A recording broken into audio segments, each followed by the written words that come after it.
Hello guys, how are you? I'm Hardeep Singh. Welcome back to your own YouTube channel. IELTS updates and recent exams. For more updates related to recent IELTS exam writing test topics, listening, reading, practice test, and speaking, you got guesswork. Please, guys, participate in everyday listening and reading practice test to achieve your desired band score in your actual IELTS exam. Please hit the like and subscribe button. Press the bell icon for the upcoming notifications. Don't forget like, subscribe and share my YouTube channel and my Facebook page, IELTS updates and recent exams. Now turn to part 1. You will hear a phone conversation between an estate agent and a woman wishing to rent accommodation. First, you have some time to look at questions 1 to 6.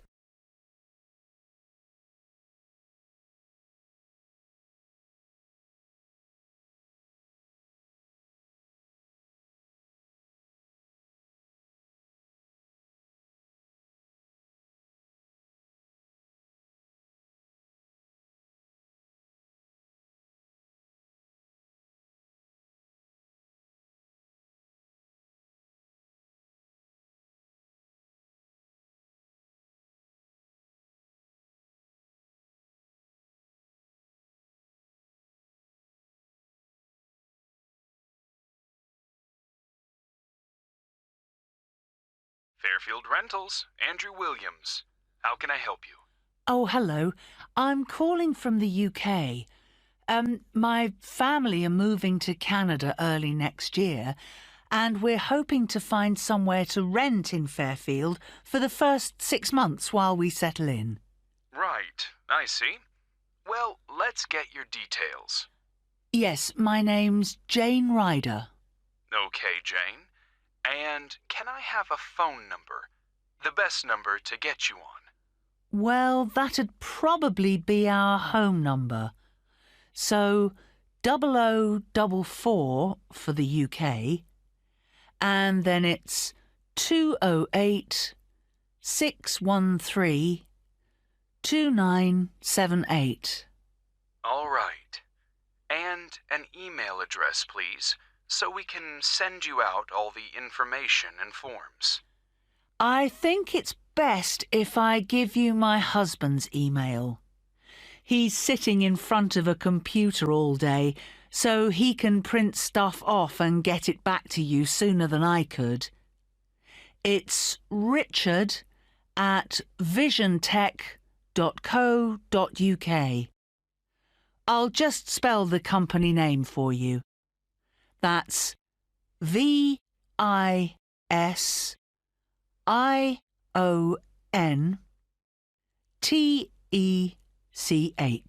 Great. And we have a question here about occupation. Richard's an IT specialist for an advertising company. They're transferring him to their Fairfield branch. Actually, just your job for now, thanks. Me? I'm a doctor at the hospital in our town. Okay, I'll put that down. Now, what kind of accommodation are you looking for? House? Apartment? An apartment, probably, as long as it has 2 bedrooms. There'll be me, my husband, and our 10-year-old son. And so with an apartment, you're less likely to get a garden. That's okay. But what about a garage? Is that something you'll want the apartment to have? Yes, that's definitely important. Okay, just a moment. I'll just make a note of that. But, before we go on, I should probably say now that what we don't need is any furniture, because we'll be shipping all that over, and I don't really want to pay for storage while we're waiting to buy a house. Not a problem. I'll make a note of that. Actually, though, just thinking about the kitchen, what can I expect from a rental property? I mean, what kind of equipment is provided? Well, the normal thing is that you get a stove. I think that's a cooker in British English. OK, good to know. But how about a fridge? We'll be selling ours before we come, so if possible, we'd like the apartment to have one for when we arrive. I can certainly add that to the form. Before you hear the rest of the conversation, you will have some time to look at the questions 7 to 10.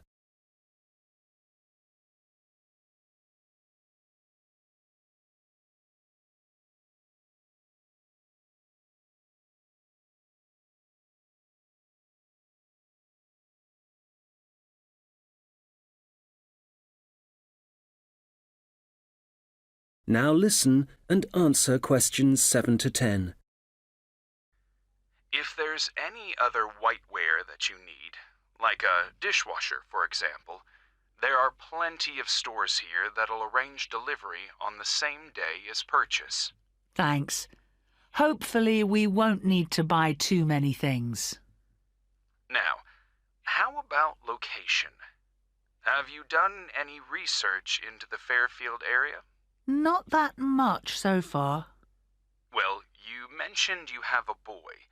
I imagine you'd like to be fairly close to a school. Good idea. That would help. What's public transport like in Fairfield? Is it easy to get around? The bus service is pretty comprehensive. There are plenty of local routes, services into the city and out of town. OK, and for a two-bedroom apartment, what sort of rent should we expect to pay? Well, looking at the properties we have at the moment, prices start from around $730 per month and, depending on the area, can go up to $1,200. That's too much. Something halfway would be better. So, would your limit be, say, $950? I'd say so, yes. Can I ask if you smoke or if you have any pets? No to both questions. But I do have one more request, please. Yes. Well, I've also been offered a job at Victoria General Hospital, and I suspect I'll be working nights occasionally. So what I really need from any apartment is for it to be quiet, so I can catch up on sleep if necessary during the day. Congratulations on the job offer. I'll add your request to the form. Well, what I'll do is compile a list of suitable properties for you and send them via email. Can I just ask, how did you hear about us? Obviously not from our commercials if you're living in the UK. Actually, it was a friend of ours. He spent a few months in Fairfield a couple of years ago, and he pointed us in the direction of your website. Well, it's good to be recommended. So, what I'll do is... That is the end of part 1. You now have 1 minute to check your answers to part 1.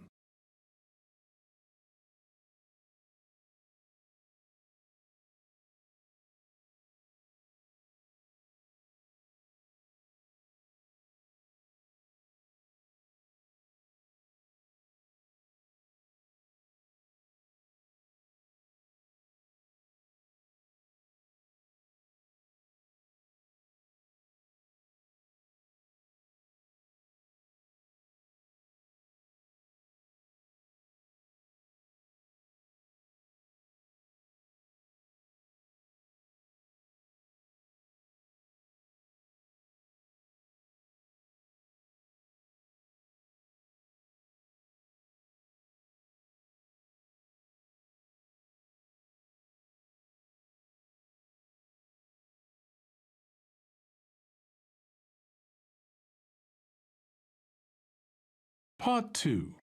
You will hear a police officer giving advice on protection against local crime.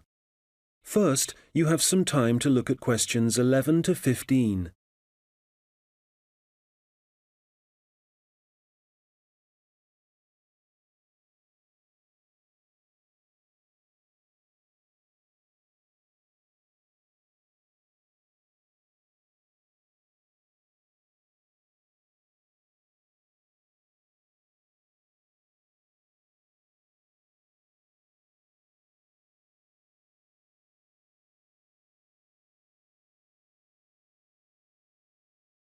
Well, good afternoon.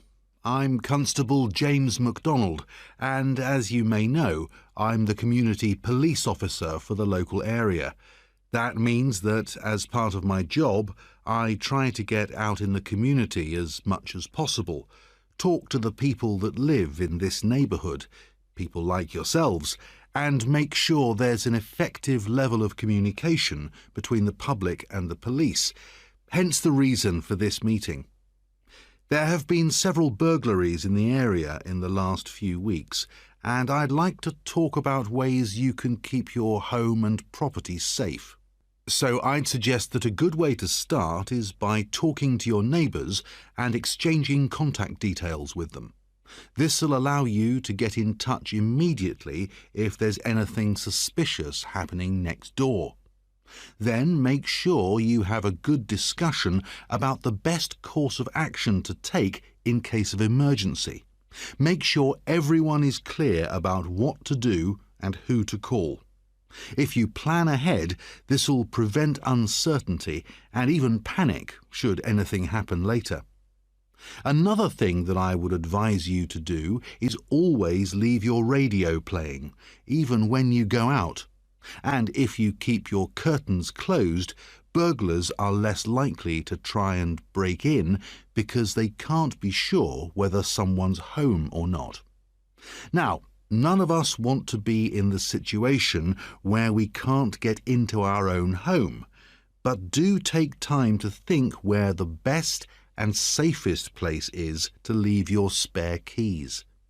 Putting them under the doormat or anywhere near the front door is just asking for trouble. You'd be surprised how many people actually do this, and it makes life really easy for burglars. All these things will help keep your community safe and will cost you nothing. However, if you are going to spend some money, what I'd recommend more than anything else is that you invest in some well-made window locks for your house. This will give you peace of mind. Before you hear the rest of the conversation, you will have some time to look at the questions 16 to 20.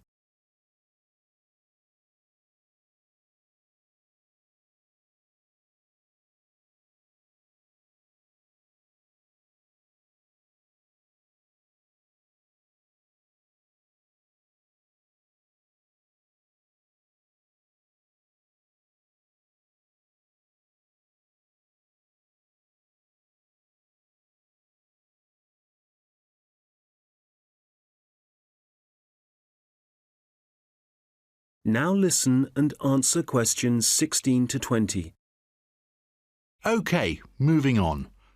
Unfortunately, there's been an increase in the number of minor crimes and antisocial behaviour in the general area, and I want to talk about some specific prevention measures that are being proposed. First of all, the skate park. As you probably know, it's well used by younger people in our community, but unfortunately we're getting more and more reports of broken glass, making it especially dangerous for younger children. One possible solution here is to get rid of some of the trees and bushes around the park, making it more visible to passers-by and vehicles. If the vandals know they're being watched, this might act as a deterrent. As you will have heard, a couple of local primary schools have also been vandalised recently, despite the presence of security guards. The schools don't have the funds for video surveillance, so we need people in the neighbourhood to call their nearest police station and report any suspicious activity immediately. Please don't hesitate to do this. I expect most of you are familiar with the problems facing Abbotsford Street.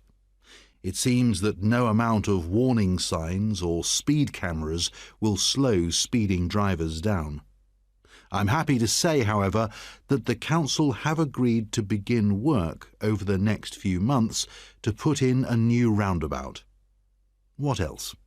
Oh yes, the newsagent and the gift shop on Victoria Street were both broken into last week, and although no money was taken, the properties have suffered some serious damage.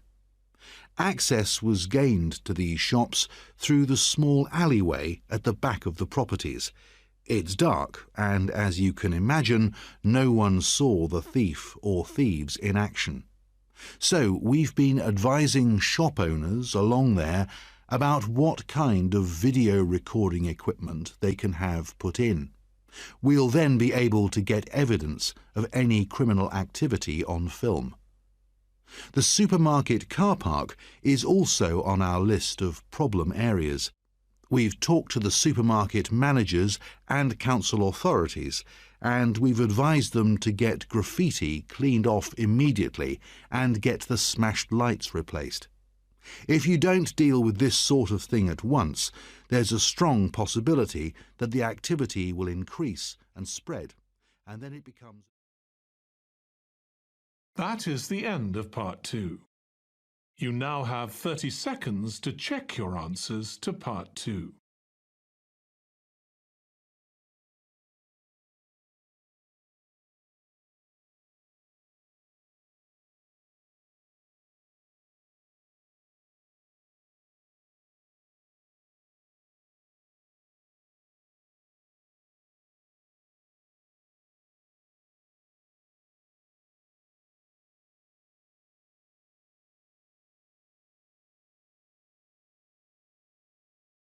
Part 3. You will hear two students discussing a presentation they are going to give. First, you have some time to look at questions 21 to 25.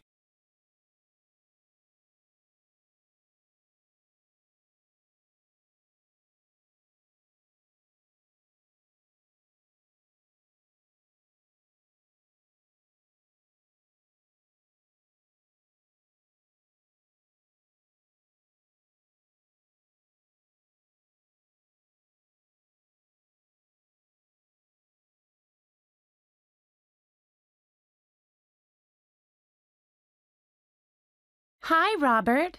Hi. Sorry I'm late. I was just printing off some pages about food waste in Britain. Do you want to include Britain in the presentation? I thought we were concentrating on the USA. Well, it is a global problem, so I thought we ought to provide some statistics that show that. Fair enough. What did you find out? Well, I was looking at a British study from 2013. It basically concluded that 12 billion pounds worth of food and drink was thrown away each year, all of it ending up in landfill sites. Over 8 million tons. And that wasn't including packaging. An incredible amount. Yes. And they were only looking at what households threw away, so there's no information about restaurants and the catering industry. But one thing the study did investigate was the amount of milk and soft drinks that were wasted, and I think it was probably quite unique in that respect. Interesting. You know, in the other European reports I've read, there's one thing they have in common when they talk about carbon dioxide emissions. I know what you are going to say. They never refer to the fuel that farms and factories require to produce the food, and the carbon dioxide that releases? Exactly. We could really cut down on carbon emissions if less food was supplied in the first place. To my mind, the reports talk too much about the carbon dioxide produced by the trucks that deliver the fresh goods to the shops and take the waste away. They forget about one of the key causes of carbon dioxide. Absolutely. If the reports are actually going to be useful to people, they need to be more comprehensive. Who do you mean by people? Well, the government, industries, people making television programs. Have you seen any documentaries about food waste? Not that I remember. My point exactly. These days, they all seem to be focusing on where your meat, fruit, and vegetables are sourced from. We're being encouraged to buy locally, not from overseas. That's probably a good thing, but I'd still like to see something about waste. Yes, it's the same with magazine articles. It's all about fat and sugar content and the kind of additives and coloring in food, but nothing about how it reaches your table and what happens after it ends up in the bin. Well, we've only got 15 minutes for this presentation, so I think we'll have to limit what we say about the consequences of food waste. What do we want to concentrate on? Well, I know some of the other presentations are looking at food and farming methods and what they do to the environment. So I think we'll avoid that. And the fact that in some countries, people can't afford the food grown on their own farms. That was covered last term. Okay, we don't want to repeat stuff. What concerns me above all else is that in a recession, governments should be encouraging business to find ways to cut costs. Apparently, supermarkets in the USA lose about 11% of their fruit to waste. That's throwing money away. All right, we'll focus on that problem. It should get the others' attention anyway. Now, how do you want to begin the presentation? Let's not start with statistics, though, because that's what everybody does. I agree. How about we give the other students a set of questions to answer about what they suspect they waste every day? I'm fine with that. Probably a better option than showing pictures of landfill sites. It'll be more personalized that way. All right. Now let's start.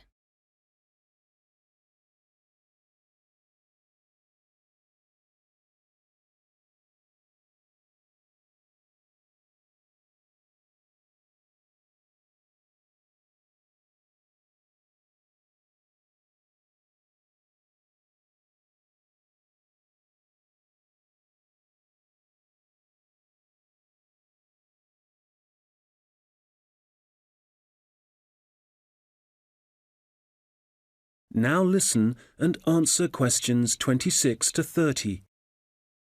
Okay, shall we now have a look at the projects that different researchers and organizations are working on? For me, the project I really liked was the one at Tufts University. You know, where they've invented tiny edible patches to stick on fresh foods that show you what level of bacteria is present, and so whether you can still eat it. It's a great idea, as it tells you if you need to hurry up and eat the food before it goes off. The other good thing about the patches is that apparently they'll be cheap to manufacture. Good. Then the other thing I thought was great was the Massachusetts Institute of Technology project. I hadn't seen that. Well, they've developed these sensors that can detect tiny amounts of ethylene. Ethylene is the natural plant hormone in fruit that makes them turn ripe, apparently. The researchers think that they can attach the sensors to cardboard boxes, and then supermarkets can scan the sensors with a portable device to see how ripe the fruit inside is. That's got to be a quicker way to check for ripeness than taking each box off the shelf and opening it. Definitely. And I thought that Lean Path was worth mentioning too. Their waste tracking technology means that caterers can see how much food is being wasted and why. That'll increase profits for them eventually. Yes. And did you read about 0%? They've produced this smartphone application that allows restaurants to send donation alerts to food charities. The charities can then pick up the unwanted food and distribute it to people in need. In the long run, that'll definitely benefit poorer families in the neighborhood. No kid should go to school hungry. I agree. And I read that quite a few local governments in the USA are thinking about introducing compulsory composting in their states. So you can't put any food waste into your rubbish bins, just the compost bin. Well, I guess that means a bit more work for people. I mean, they have to separate the organic and inorganic waste themselves before they take it out to the compost bin, and you know how lazy some people are. But I guess if we all start composting, we'd be doing something positive about the problem of food waste ourselves, rather than relying on the government to sort it out. Having said that, not everyone has a garden. That is the end of part 3. You now have 30 seconds to check your answers to part 3.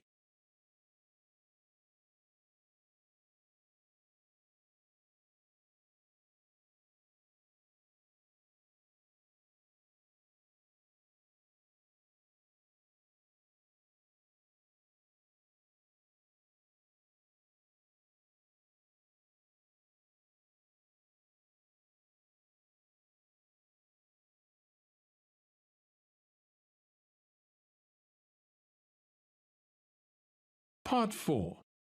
You will hear a lecture about Maori kite making. First, you have some time to look at questions 31 to 40.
Now listen carefully and answer questions 31 to 40. Well, good morning, everyone. As you know, we've been looking at different kinds of art and craft that were practiced by the Maori people of New Zealand, at least before the Europeans began to arrive in the 18th century. So, the focus of this lecture is kite making, how the kites were made, their appearance, and the purposes they served. Well, let's start with the way they were made. As with other Maori artistic traditions, kite making involved certain rituals. So, firstly, only priests were allowed to fly and handle the largest, most sacred kites. There were rules too, for the size and scale of the kites that the priests had to follow, and during the preparation of both small and large kites, food was strictly forbidden. In terms of appearance, kites were frequently designed in the image of a native bird, or a Maori god, and sometimes, perhaps less often, a well-known hero. You can imagine that when Maori first arrived in the new country, in New Zealand, it may have taken some time to find suitable materials for their kites. But, through trial and error no doubt, they found plants and trees that provided bark and even roots that they could use to make the frames and wings of their kites. And after the frame had been constructed, the kite then had to be decorated. For this, the priests used long grasses, and these, when the kite was in the air, would stream along behind it. They also used a variety of feathers to add colour to their creations. Well, all this meant it was easy to see a kite in the sky, but you could also hear Maori kites. They could be quite noisy indeed, and this was because some priests liked to hang a long row of shells from the kite. You can imagine how they'd rattle and clatter in the wind, how they might completely capture your attention. As I said before, the most common image was probably a bird, and that's the same for other kite-making cultures. But the kites were designed in particular shapes. So, there were kites that were triangular, rectangular, and also shaped like a diamond. And some of them were so large it would actually require several men to operate them. Some of the kites were also covered in patterns, and to make these patterns, the Maori used different pigments of red and black, and these were either made from a charcoal base or from red-brown clay which had been combined with oil obtained from a local species of shark.